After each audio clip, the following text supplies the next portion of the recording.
Hello everybody, welcome to our channel. So today we are going to discuss about further part of the chapter metals versus non-metals. अब हम बात करेंगे एर्गोन की, जो कि electrical bulbs में फिलिंग के लिए इस्तेमाल की जाती है। एक इनर्ट एटमॉस्फेयर प्रोवाइड करती है हीटिंग फिलामेंट को, बल्ब की लाइफ इंक्रीज़ करती है, बल्ब की क्वालिटी इंप्रूव करती है, लेकिन कॉमनली नाइट्रोजन यूज़ होती है क्योंकि वो बहुत आसानी से अवेलेबल होती है। एर्गोन का इस्तेमाल आप वेल्डिंग और प्रिजर्वेशन ऑफ हिस्टोरिकल डॉक्यूमेंट्स में भी करते हैं। नियॉन की बात करें, एडवर्टाइजिंग साइन बोर्ड्स और ट्यूबलाइट्स बनाने में इस्तेमाल की जाती है। ये कलर्ड लाइट एमिट करती है जब आप एक हाई वोल्टेज करंट इसके थ्रू पास करते हैं, तो ये हाई वोल्टेज इंडिकेटर्स में भी यूज़ की जाती है। नेक्स्ट आ जाते हैं आपकी जीनोन, जिनका एप्लीकेशन फोटोग्राफी में भी देखते हैं हम, कार हेडलाइट्स में भी इस्तेमाल किया जाता है।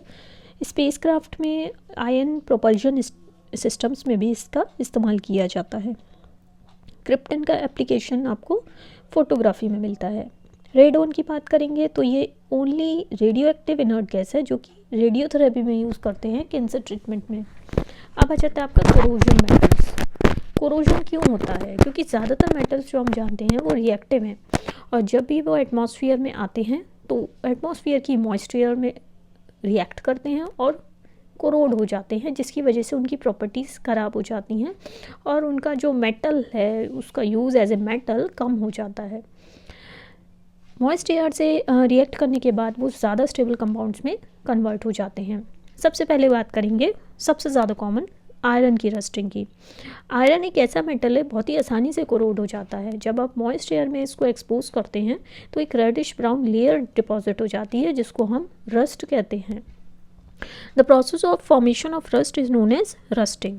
Rust is hydrated ferric oxide, that is Fe2O3.XH2O.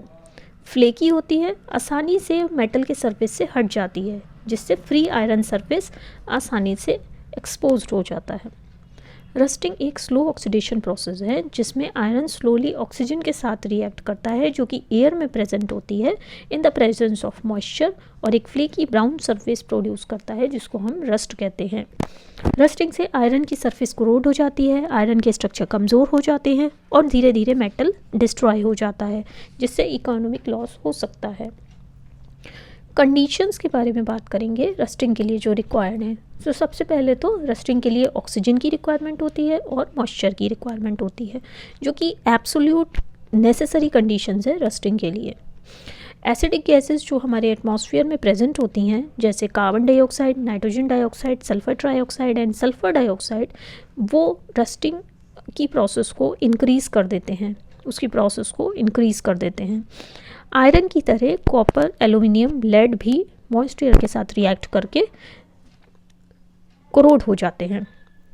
Copper की बात करें, एक ग्रीन डिपॉजिट बन जाता है बेसिक कॉपर कार्बोनेट का जब आप उसे मॉइस्चर में एक्सपोज करेंगे।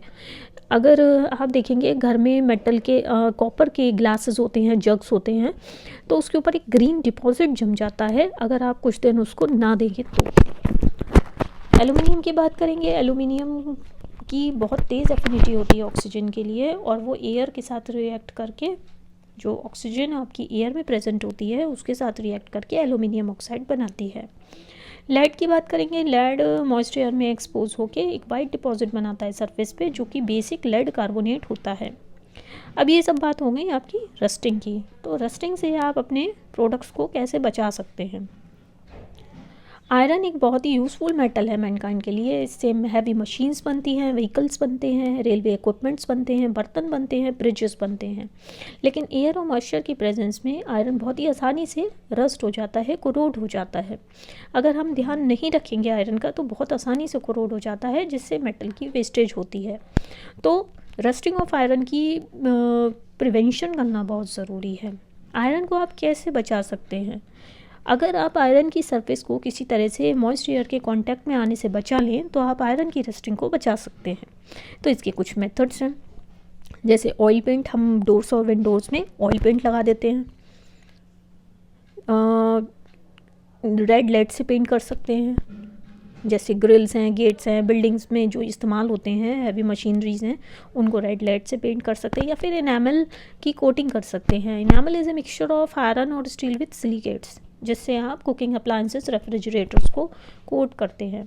कोल तार का इस्तेमाल कर सकते हैं, जिससे लोअर पार्ट ऑफ शिप्स और ब्रिजेस कोट कर सकते हैं। नेक्स्ट आता है प्लास्टिक की कोटिंग, जिससे स्टील की पाइपलाइंस, हैंगर्स, स्टैंड्स को कवर किया जाता है।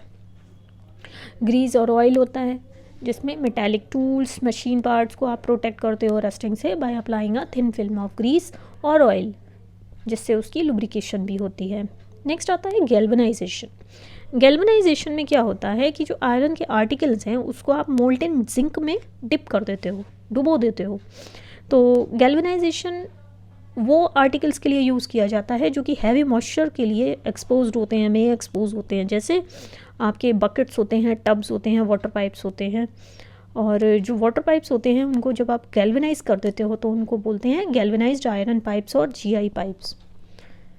गैल्वेनाइज्ड स्टील को आप फूड कंटेनर की तरह इस्तेमाल नहीं करते हैं, क्योंकि एसिड जो प्रेजेंट होते हैं फूड में वो जिंक के साथ रिएक्ट करके पॉइजनस कंपाउंड्स बना सकते हैं।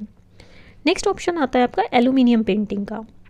इससे आप आयरन के ब्रिजेस, आयरन का फर्नीचर, कार की बॉडीज़, टेलीफोन के पोल्स आप इससे एल्यूमिनियम पेंटिंग से प्रोटेक्ट कर सकते हैं रस्टिंग से। नेक्स्ट आता है टिन प्लेटिंग।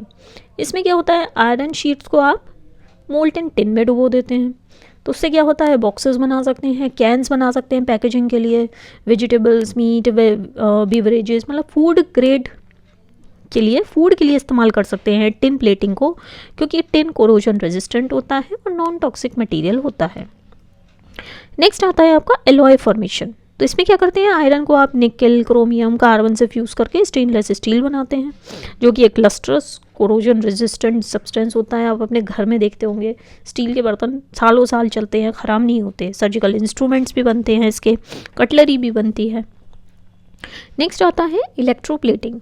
आयरन आर्टिकल्स को आप कॉपर, क्रोमियम, निकेल, टिन के साथ इलेक्ट्रोप्लेट कर सकते हैं, डेकोरेटिव पर्पस के लिए या फिर ज्वेलरी के लिए या फिर कटलरी की लाइफ बढ़ाने के लिए, कुकिंग गैस स्टोव्स में या फिर मोटर पार्ट्स के लिए, लेकिन बहुत कॉस्टली प्रोसेस है ये।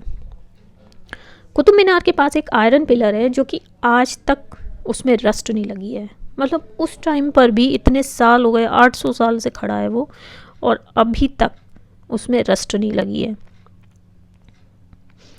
तो ये कैसे पॉसिबल हुआ, इसमें क्या हुआ, उस समय के लोग भी जानते थे कि अगर आप आयरन को हाई परसेंटेज ऑफ फॉस्फोरस के साथ मिक्स कर देंगे तो उसे आप कोरोजन से बचा सकते हैं। इससे पता लगता है पुराने टाइम पे भी केमिकल इंजीनियरिंग कितने अच्छे से प्रेवलेंट थी।